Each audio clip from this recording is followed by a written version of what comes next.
Alright, so we are ready to create our first script. So we will create a script folders where we could store all of our scripts.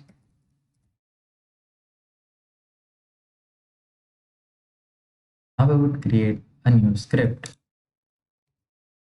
Network we would name is as network client. Now before opening this script, let's first understand what we actually want the script to do. Now, in an application, we don't want that multiple scripts could communicate to our player.io servers and wait for the responses, as this could create a messy situation in which we don't want to fall into.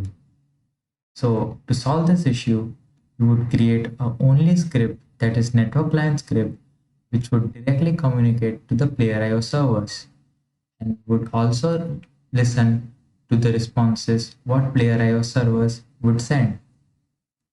And in turn, the responses we got from the network client script, we would be relaying it to all the script who requires it. Now, the communication with the player.io servers would be through the player.io APIs, which we would be importing from the player.io SDKs. So now let's jump into the network client script. We would open the network client script into the Visual Studio. Now our script has been loaded. So we need to do a couple of things over here. The first thing we would do is we would put this network client script into our own namespace. To name it as script.networking. Namespace could really help you manage if you have a lot of scripts, and it would also save you from conflicting method names from different scripts. Now we would be also removing the start and update functions, so we would not be inheriting from the monoBehavior class. Reason for this is we don't want a network client script to be attached to any game object, as the game object could be destroyed or created through the life cycle.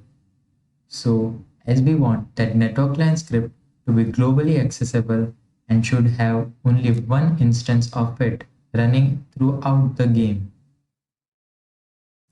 So now we have removed the monoBehavior inheritors. Now we would be implementing the singleton pattern into our network client class, so which would help us to have only one instance of this network client script running throughout the game. You could read more on the singleton pattern. I have attached the resources for it.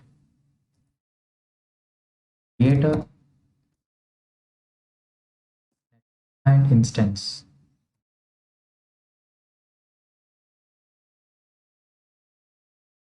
We'll be creating a public property on a network client instance.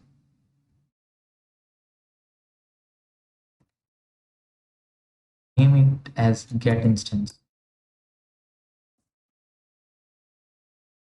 What we would be doing is, if there is no instance of this class running and active, so in that case we would create a new instance.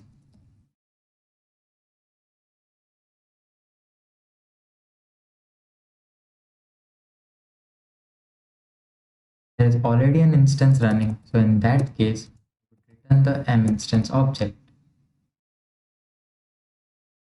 So as you can see, our singleton pattern has already been implemented. It could be as simple as it. Now in the next video, what we would be doing is we would be implementing the register and login functions over here, which we would be calling it from the external script.